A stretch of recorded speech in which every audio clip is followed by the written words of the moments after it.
step to squeeze the North, to try to change their behavior. But so far, North Korea is just striking right back. Overnight, those new threats from North Korea, promises on state television to reciprocate 1,000-fold for what it calls America's villainous actions against our country and people, warning that if the U.S. thinks it will be safe because it is across an ocean, there is no bigger misunderstanding than that.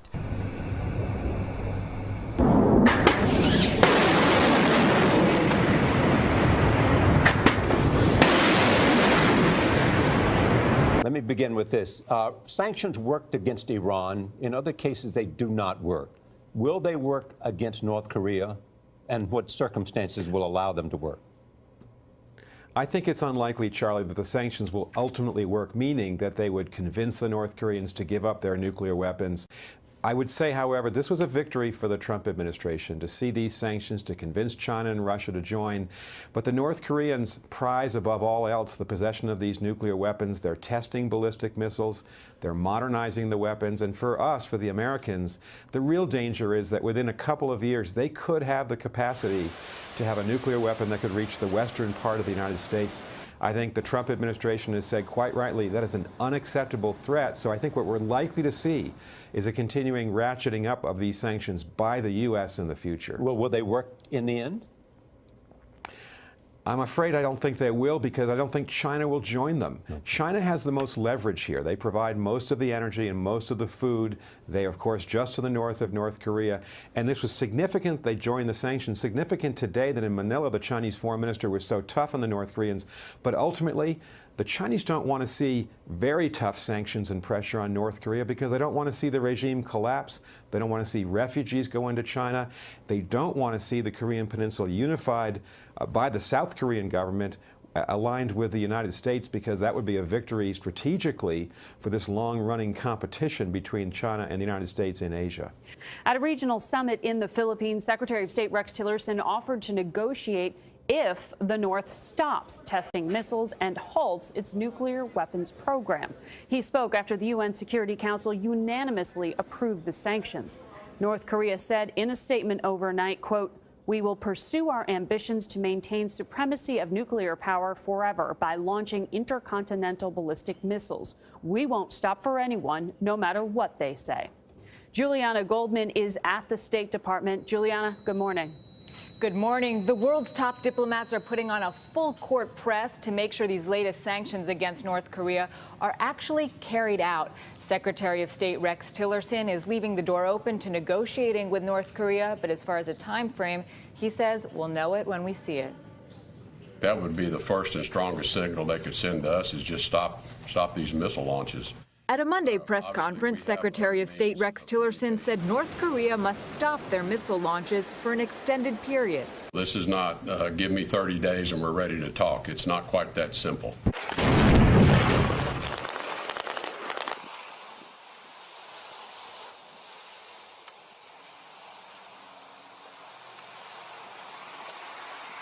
Ambassador, it seems like we have the same conversation over and over again about North Korea. No good options. You can't bomb, can't negotiate, you can't really contain them. So what is the game changer here? Because you hear Secretary of State Rex Tillerson describing what he would like to see as a precondition for talks. Well, Margaret, I think you're right. I mean, the North Koreans are very different than the Iranians. You remember a couple of years ago, these tremendous financial and economic oil and gas sanctions on Iran. Iran's a trading nation. It wanted to be connected economically to the rest of the world, so those sanctions worked to drive them to the negotiating table. North Korea is a hermit kingdom. They're isolated. They don't trade with many countries. And I think Kim Jong-un, this young leader of North Korea, believes that his possession of nuclear weapons is his ultimate protection against any foe, most especially the United States. Ambassador, they said, the North Koreans did yesterday, we won't stop for anyone, no matter what they say. Does that mean simply that we're going to have to, in the end, acquiesce to the idea that they have nuclear weapons deliverable to the west coast of the United States? I hope not. And I think there's an interim step here, Charlie. Secretary Tillerson has been hinting that we ought to talk to the North Koreans, not to be nice to them, but perhaps to negotiate some kind of interim arrangement where they might freeze or limit their testing of nuclear weapons, their development of nuclear weapons, and also of ICBMs, intercontinental ballistic missiles. That's a messy compromise, but it'd be a lot better than the current situation. They're not constrained right now, and they are racing towards a nuclear weapon, and that's a real threat to our country.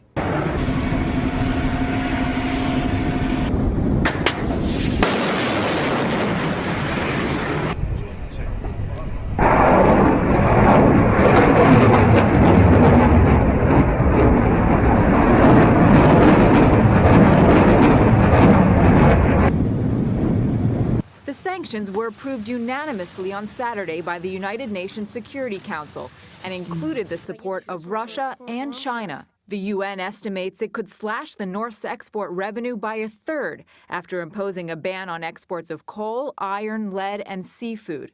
The package also bars other nations from importing North Korean products. This is the most stringent set of sanctions on any country in a generation. UN Ambassador Nikki Haley said the sanctions would cripple Pyongyang. These sanctions will give the North Korean leadership a taste of the deprivation they have chosen to inflict on the North Korean people. But that's only if China stays on board. At the ASEAN conference, China took an uncharacteristically stern posture, telling North Korea's foreign minister that the regime needed to calm down, accept the sanctions, and not retaliate. But Beijing also urged the U.S. and South Korea to cease military operations and remove the U.S. THAAD anti-missile system, something neither country accepts. Our annual joint military exercises have been carried out regularly and openly for nearly 40 years. They will continue. China is the big question mark here. In the past, they've gone along with sanctions only to eventually back away. And Charlie, the other overriding concern here is whether or not this is too late. It's going to take some time for the sanctions to go into effect. And meanwhile, North Korea is continuing to develop its nuclear missile technology. The president is staying busy, though, monitoring a new round of threats from North Korea. For more on this, we bring in Franco Ordonez. He is the White House correspondent for McClatchy Newspapers. Thanks for joining us, Franco. Thanks for having me. So we've heard some pretty inflammatory stuff out of North Korea reacting to the news of the new UN sanctions. North Korea saying that they're ready to teach America a severe lesson, that their intercontinental missiles are within firing range of the U.S. And we dip back into a tool we've used over and over again, more sanctions. How will these sanctions be any different? Well, I mean, I think that's a tell. I mean, will the region, will the countries, will the other countries, say China, continue to back these sanctions? I mean, the increased amount of these rounds of testing has raised more concern in the area around the region. South Korea is extremely concerned. South Korea is not only concerned about North Korea, they're also concerned about what the Trump administration will do. We've been reporting how they are actually considering building and developing their own nuclear arsenal just in case they can't count on the United States. So the tensions are rising and rising in this area. Right. Bringing that up, that is, I'm sure, a primary concern for all parties involved, the rising tension in that area. From a strategic perspective, how can the president defuse the rising tension? That's the million-dollar question. I mean, I can say that in other country scenarios like this, just take Venezuela, for example, where tensions are rising. The government has largely tried to not do it unilaterally. They've tried to do it from a regional aspect. They've tried to get other neighbors involved. That appears to be what they're trying to do with the UN as well, getting other countries, the UN, allies together, supporting this. They're even trying to get Russia. Obviously, Russia is being involved to a certain degree. They want China. China needs to stick to the package. So the idea is not to go at it alone.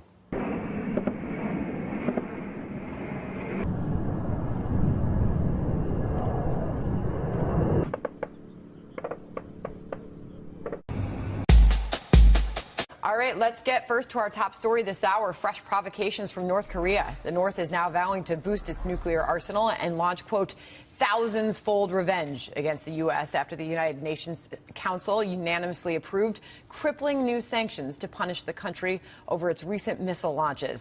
President Trump cheered the sanctions, tweeting this: just completed call with President Moon of South Korea. Very happy and impressed with 15-0 United Nations vote on North Korea's sanctions. Here's what U.S. Ambassador Nikki Haley had to say about those sanctions, potential military options, and regime change when she sat down with Maria Bartiromo yesterday on Sunday Morning Futures. What we basically did was kicked them in the stomach, told them to stop, and said we're not going to put up with it anymore, and the ball is now in North Korea's court. They have a big decision to make. They can either respond by pulling back and saying that they're not going to be a part of this reckless activity anymore, or they can see where it goes, and we'll continue to keep up the strength and keep up the activity to make sure that we stop them. Are you considering a military option? Troops on the ground? What does that mean? What it means is the United States are going to always keep our options on the table. You know, we have those military exercises that we have with South Korea.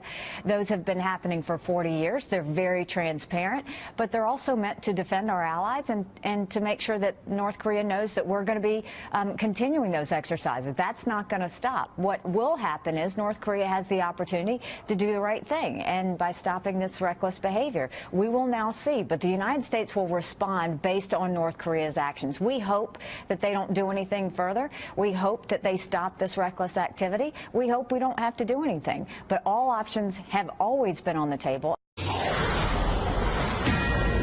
Welcome back. President Trump tweeting overnight after an urgent phone call with his South Korean counterpart, applauding a unanimous UN vote to impose a massive sanctions bill on North Korea amid some new threats from the rogue regime. Here to explain the significance of these sanctions, Hudson Institute fellow and national security expert Rebecca Heinrichs. Rebecca, thank you so much for joining us this morning. Good morning, Heather. So we've heard about sanctions before on North Korea. Why are these different? Let's begin there.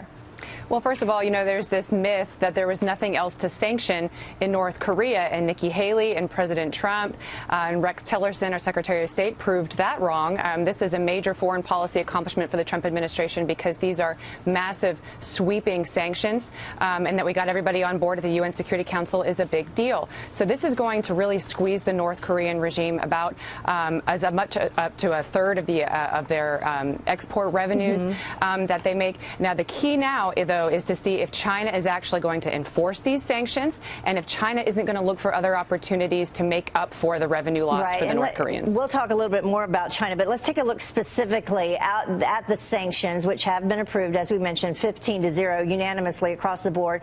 Supposedly will ban coal and other exports worth over $1 billion. You can see the other exports there in addition to coal. But you were referencing China, and I know specifically in terms of the sanctions that have been placed before on North Korea, coal specifically was one that China, disregarded. Well, there was some indication that there may have been a little bit of a dip with Chinese imports, but then what the Chinese did was, well, first of all, there's a humanitarian loophole that said that if some of the Chinese exports, the revenues that was made, went to the North Korean civilians, that would be acceptable. But that was a farce. I mean, the North Koreans don't care about their civilians, they don't care about their people, and so all of that money, all of that revenue actually went to the military and to the missile program. So there are no more loopholes like that. But again, the Chinese, even when things like coal were sanctioned, the Chinese looked for other opportunities to increase, for instance, seafood and minerals and other goods like that. But those are covered in the sanctions that were just passed. And so, again, this is really going to squeeze the regime as long as they're enforced. And there were some other things that we didn't get. One of them was oil. Is that right? That's correct, and the North Koreans rely on that as well. And so there's more headroom here if we want to push down further on the regime. And again, I've talked about this before on your show too. There's secondary sanctions. There's in Malaysia and Singapore and China and African countries. There are also banks that are propping up the financial networks of the North Koreans too, that also prop up the regime. And so there's still other things that we can do, but this is a very significant step. And it also shows that the Trump administration does have significant leadership clout in the world, that they're able to push this and get some really good, solid, biting sanctions that can really clamp down on the regime and stop the money from pouring into their missile program. And do you think Russia will cooperate?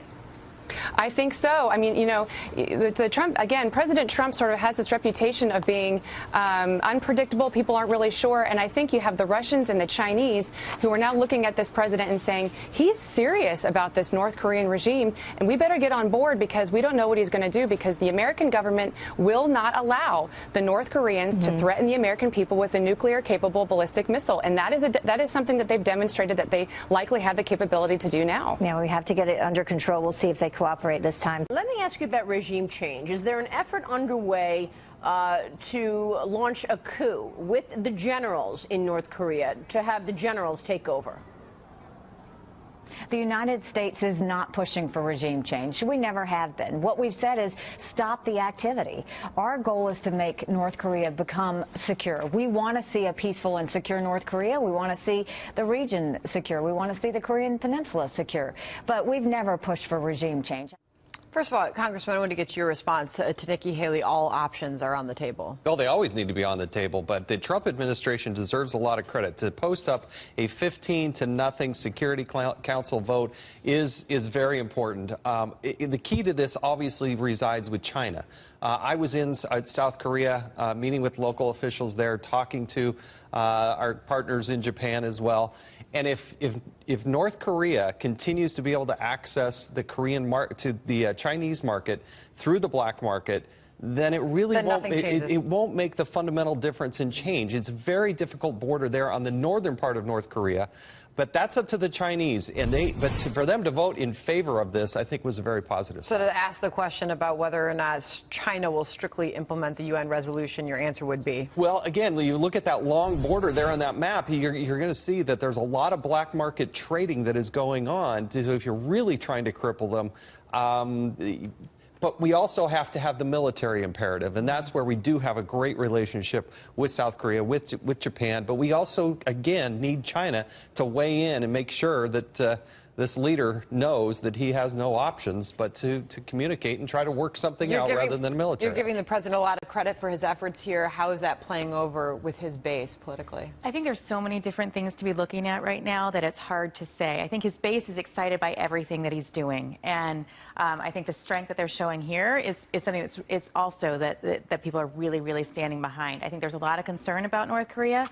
I think there's been so much focus on so many different issues in the administration that people are confused. I think those people who are on the fence and on the left are looking at everything really, really skeptically. They're looking at this and saying, okay, sanctions, they're one thing. And the UN, I mean, I've heard folks who say, you know, you're the same person who's criticized the UN for saying nothing, and now you're bragging about your win in the UN. So it is a really, really dicey time out there, and people are really conflicted. But I think his base is right squarely in his corner. And meanwhile, Secretary of State Rex Tillerson says North Korea can show it's ready for negotiations by, first of all, stopping missile launches.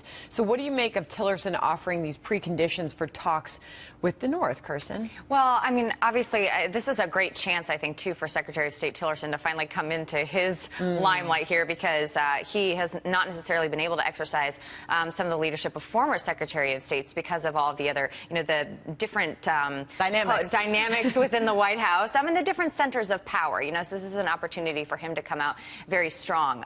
What is interesting, a dynamic here insofar as talks, negotiations are concerned, is the election of President Moon in South Korea just recently, because he was someone who ran a little more dovish on North Korea, saying that talks were more of an option rather than a very hard line and more of a military stance. And that is a shift and a change. So I think Secretary Tillerson is responding to that and putting talks more on the table. But what has worked? You know, what has worked in the 2 decades now, almost 3, that we've been dealing with this? You know, what has worked? Negotiations? I mean, military, you know, the threat of military action, has it worked? And for North Korea's part, they're calling these sanctions a violent infringement of its sovereignty that was caused by a heinous U.S. plot to isolate and stifle North Korea. It said the UN sanctions will never force the country to negotiate over its nuclear program or to give up its push to strengthen its nuclear capability. So going back to your original point, Congressman. Well, Rex Tillerson deserves a lot of credit, too. When I was there and met with the foreign minister, when we had a chance to interact with him in South Korea, they had already met 4 times. And yet you never read about that in the mainstream media. So the relationship that we have with South Korea is imperative. Japan is obviously a big part of that. But of course, we got to cripple them economically because we don't want them to be the purveyors of terror, and we don't want them to be able to access the materials that they need to develop these nuclear capabilities. And I think it's part of the process that has to happen. I mean, we've seen that this is a leader who's willing to starve his people by saying we're going to, who cares about sanctions? I'm going to let all these people die. You know, he's a very different kind of person than any of us can imagine negotiating with.